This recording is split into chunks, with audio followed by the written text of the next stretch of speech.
What's going on, everyone? Welcome back to another episode of the Boundless Perception YouTube channel.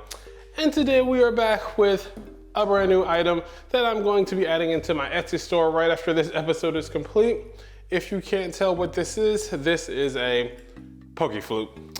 Just like the one used in the original series to wake up Snorlax to stop, well, he was stopping you from proceeding forward. You use this item to wake him up. We are going to be finishing off this item. It is fresh off the printer, so come along and let's see how we get this done.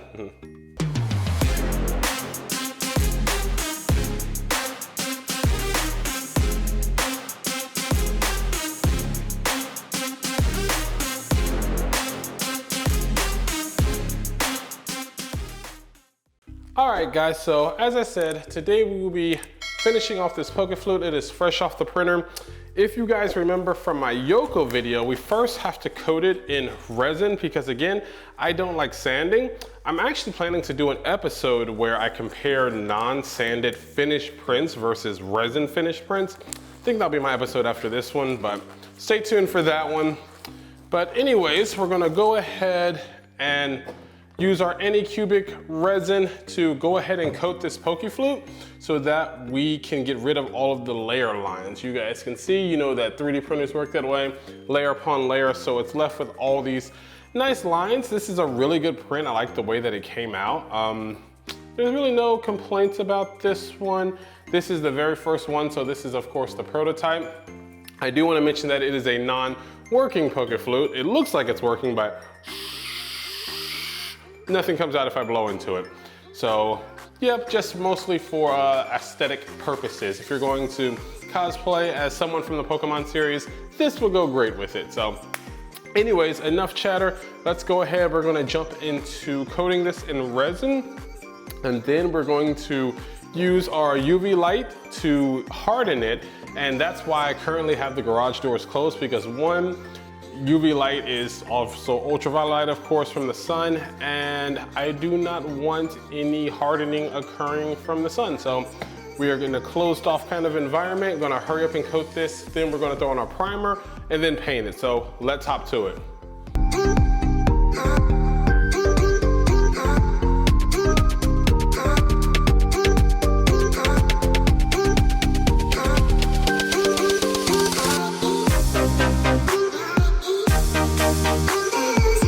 So you can see it is now coated in resin. That's why it's like shiny basically. I tried to make sure I did not get extra resin on there. Just a very clear coat is all that's needed, not a ton of resin. So if you're using the resin method, do not use a ton of resin. Just a little bit will get the job done. All right, so now that we've got our piece coated here in resin, we're gonna go ahead and hit it with UV light. Again, just make sure you're always wearing gloves because this stuff is carcinogenic. And we can put back any extra into our bottle. But first we're gonna see what areas we missed using our UV light as it cures. So let's go ahead and hit that. And you will actually hear it. Maybe you won't hear it in this video, but it actually like pops as it starts to harden. It's really weird. It sounds like everything is just like stiffening up basically. So we're just gonna go ahead. It doesn't take very long at all to cure because again, this is the resin that was used in the Saturn that I had, and I just didn't return it because I was like, I can possibly use this for something else. So I returned my Saturn, but I kept the resin that I had ordered, and because I had used some of it, so that was only fair. But anyways, we're gonna finish curing this up and then move on to the priming. So let's do that.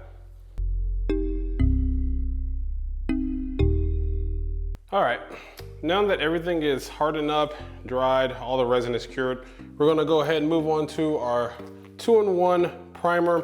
I use the same stuff over on the Yoko gun, which you can probably see in the background there. And we're gonna go ahead and open up the garage because we don't care about UV light anymore. Spray this down, and then we're gonna tape it off and get to spray painting. So let's hop to that.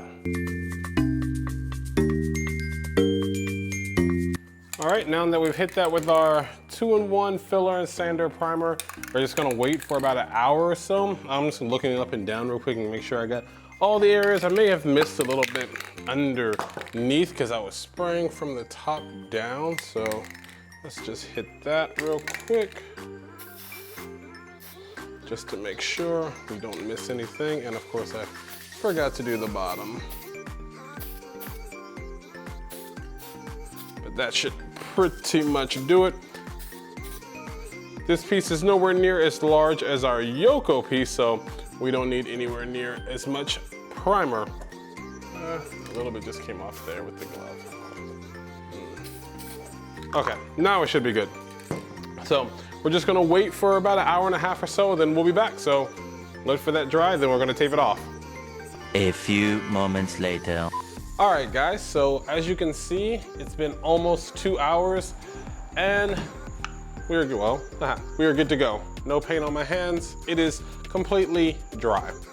So now comes the fun part of taping off all the sections I need.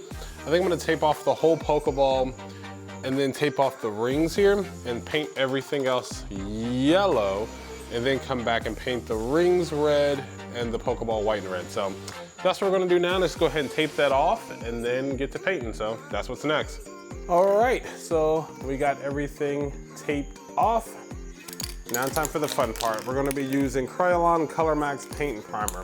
I don't know if it's kind of redundant to use primers again, but whatever, it'll be fine. Because I used this paint, this yellow, also on Yoko's gun, so I know it works. Anyways though, let's get to it.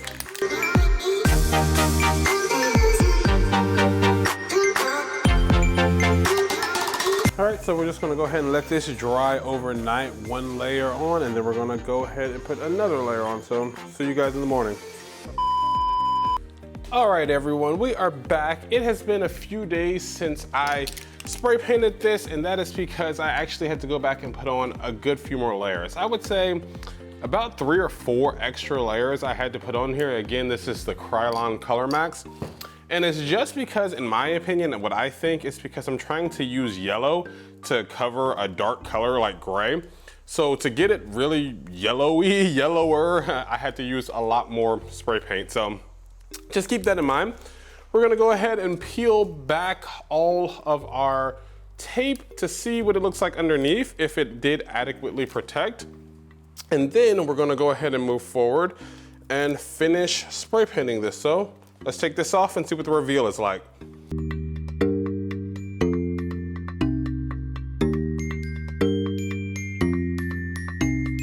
Okay, so this is what we have gotten after removing our painter's tape. It did pretty well. There was a few areas that I did bleed a little bit because I sprayed too much spray paint, but overall, it's not bad. And I'm just now noticing there's an area up here that I forgot to remove the tape from, so I'm gonna do that real quick. But overall, it came out really well. I think the next time I do this, I'm certainly going to use the AirBrusher, but I just don't like to use the AirBrusher for such large areas, and that's just because it will use a lot of the paint, and the airbrush paint, you know, to be honest, I don't know how much it is in comparison to this tape, because I got the original paint with the AirBrusher and I haven't bought it individually, so I'll have to figure that out, but this is what we've gotten so far for our Pokeflute.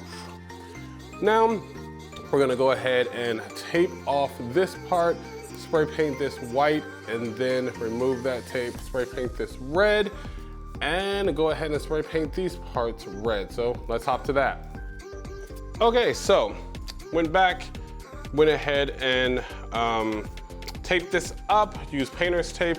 So now we only have the areas exposed that we want to paint. So we're gonna go ahead, knock that out. Hopefully this won't take that long to dry, as it's not as large of a surface area. So then I can jump onto the last piece, which is painting the top white, no, the top red and the bottom white of the Pokeball. So let's hop into that.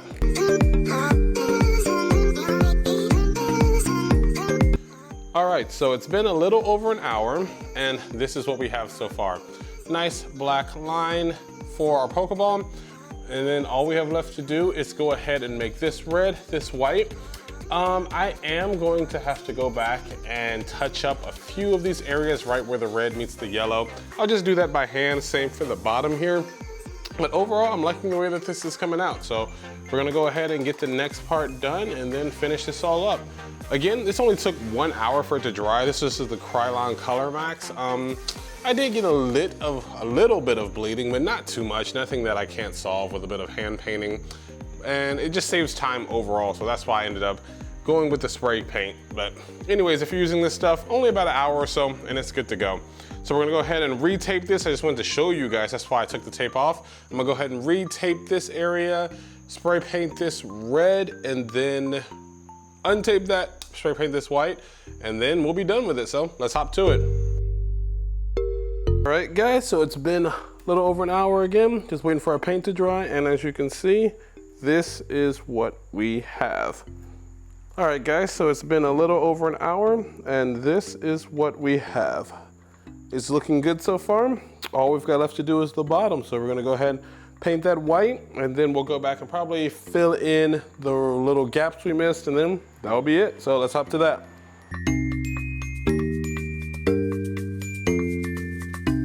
All right guys, so I just peeled back the tape and this is our final product.